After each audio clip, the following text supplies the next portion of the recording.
Blackburn of the Senate Judiciary Committee now. Always good to see you, Senator. Good to see you. Do you, in fact, think you have the votes in the Senate? We do have the votes in the Senate. And once the president has made his nomination, then Leader McConnell and Chairman Graham will announce what the timeline is going to be. And Harris, I will tell you, I look forward to voting for a constitutionalist to take that spot as a justice on the Supreme Court. You know, I want to talk to you a little bit about timing. I know just moments ago my team was telling me that Senator Graham said that he would not rule out being able to do a hearing on all of this in October. Do you think you could eventually get a vote before November 3rd? Could that even be a possibility? Yes, I think we could. We're going to follow precedent. We know that the timeline is within 30 days of being nominated. The nominee has a hearing with the Judiciary Committee. So we will do our due diligence. We're going to be very thorough and very thoughtful. I am thrilled that we have a female who is going to be nominated for this position.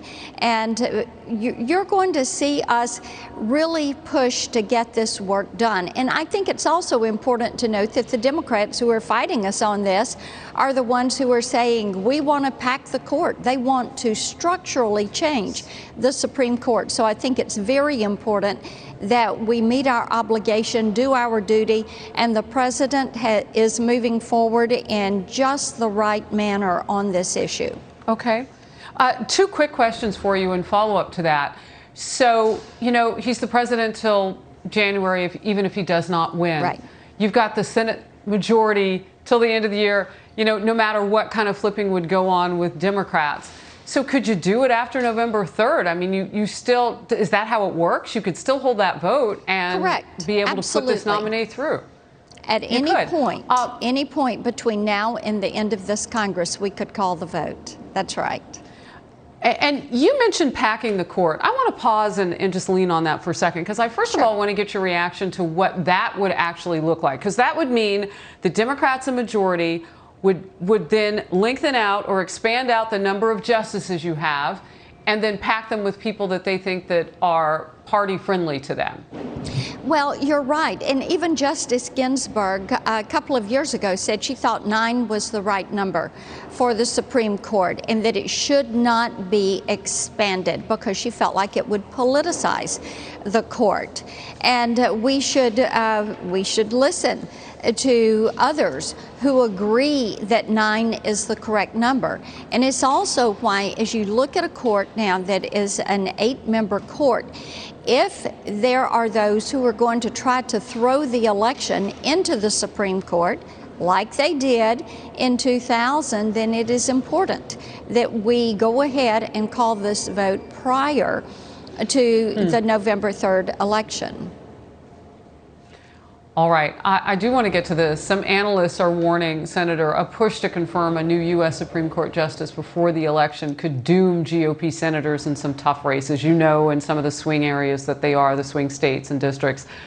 The Cook Political Report now is listing Maine Senator Susan Collins and Colorado Senator Cory Gardner's races as toss-ups, and while also listing Arizona Senator Martha McSally's race as leans Democratic.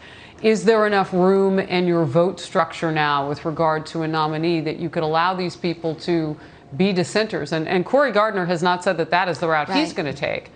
But Susan Collins, Lisa Murkowski already have. Yes, and you know, Harris, I've thought a lot about this because I was listening to all the pundits and the analysts and reading what they were sending out.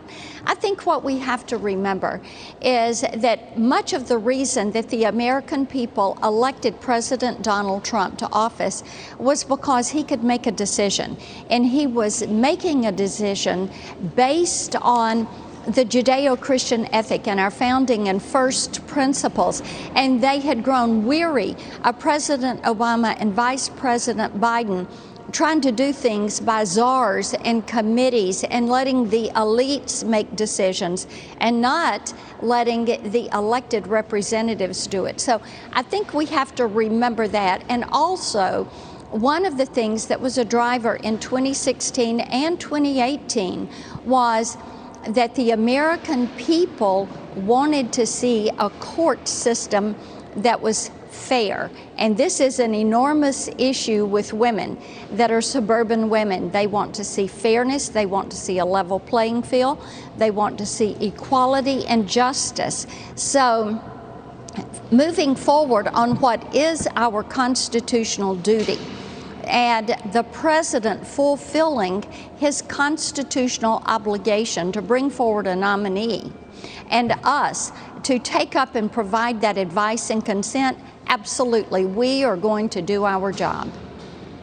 All right. Senator Marsha Blackburn, Tennessee today. Great to have you on the program. Good to be with you. So much happening in the Senate. Thank you for making time for us today. Thank you.